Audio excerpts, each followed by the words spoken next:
drug legalization, actors like Colin Farrell, and great food like, you know what, never mind about the food. But Ireland has another claim to fame that fewer people know about: the shortest period of drug legalization ever.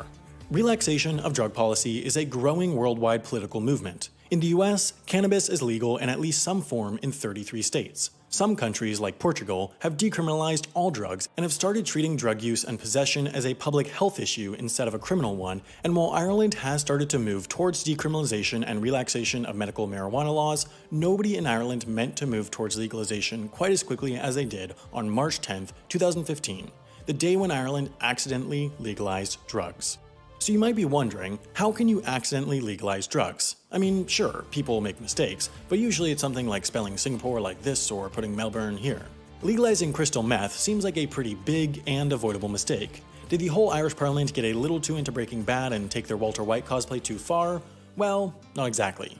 To understand how it happened, you have to first understand the structure of the Irish government. Ireland is a parliamentary democracy, and like many modern democracies consists of 3 branches, each of which holds different powers. Here to explain is resident Irishman and person who knows how to pronounce words that look like this, Brian from engineering. He's from Real Engineering. Legislative power, which is the power to make laws, is held by the Parliament, also called the Oireachtas. The Oireachtas consists of 2 houses. The upper house, Seanad Éireann, is appointed, while the lower house, Dáil Éireann, is elected. The Dáil is the one that actually matters. Even though the Seanad is the upper house, they have very little power. It's kind of like how Kevin Jonas is the oldest Jonas brother, but also the least important. Executive power, which is the power to enforce laws, is not held by the president like it is in the US. Rather, the presidency is a largely ceremonial role, currently served by Irish Bernie Sanders and the cutest little president in the world, also known as Michael D. Higgins. The executive power is held by a cabinet of 7 to 15 ministers, a body that is somewhat confusingly called the government. It includes the Prime Minister, or Taoiseach, who is currently this guy, and then other government ministers, like the Minister for Finance, who handles monetary and financial policy, or the Minister for Health, who handles healthcare, or the Minister for Magic, who doesn't listen to Dumbledore and puts the entire wizarding world at risk because he's so damn stubborn. That last one might not be true, but you get the point. Judicial power, which is the power to hear cases and interpret laws, is held by the courts of Ireland, whose highest court is the Supreme Court. The Supreme Court has the power to declare laws unconstitutional and strike them down. Okay, thanks, Mr. Engineering. I'm back. So what does this all have to do with the drug legalization? Well, in 1977, the Parliament used its legislative powers to pass the 1977 Misuse of Drugs Act. The act basically said that it was illegal to use or possess certain drugs, and then it listed those drugs. So it said like, hey guys, you can't do heroin. Also, you can't do cocaine. Also, you can't use cannabis. And so on until it listed every drug you couldn't do. I know what you're thinking. Total buzzkill. But the thing is, drugs are like Spider-Man reboots. There's a new one pretty much every week. So, the Parliament included a section in the law that said, the government may by order declare any substance, product, or preparation to be a controlled drug for the purposes of this act. Basically, that meant that the government, that cabinet of ministers, could add stuff to the list of illegal drugs whenever they wanted. Therefore, for years, from 1977 until 2015, the government kept adding new drugs to the list. Drugs like crystal meth, ecstasy, and ketamine. All of them got put on the list. And everything was fine until April of 2012, when a guy named Stanislav Bedarev was caught possessing the drug methylcathinone, which had recently been added to the list of controlled substances, and he decided to go with an interesting legal defense. Instead of arguing that he didn't do it, Bedarev said, actually, I did have methylcathinone, but it doesn't matter because the law that says this drug is illegal is unconstitutional. Which sounds like the type of defense you would give if you were high on methylcathinone, but it turns out he was right. So why was he right? Well, the government, that group of 15 ministers who had added methylcathinone along with a bunch of other drugs to that list, only has executive power, not legislative power. They have the power to enforce laws, but not to make them.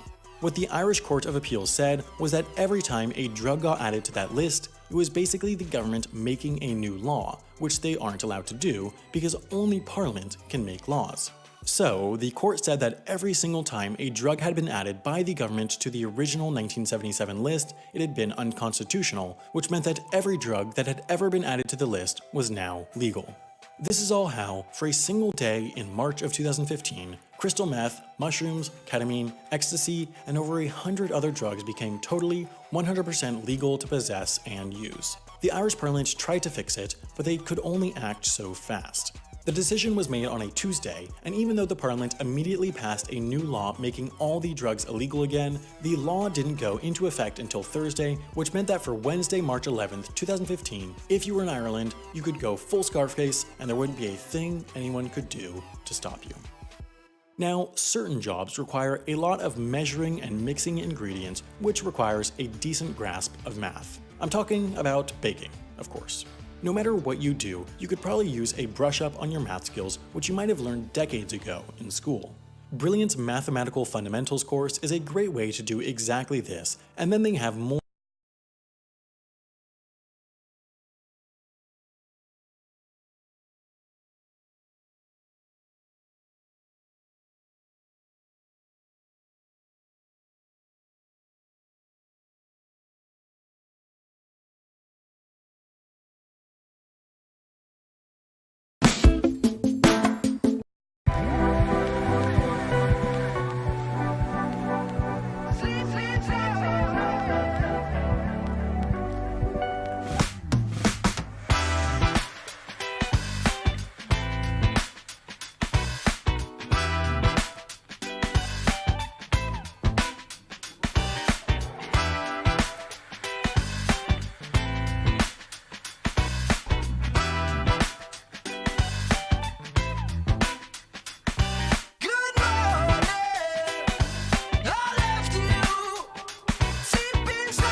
Tonight's Rage is rated M for mature audiences and contains adult themes, coarse language, and nudity.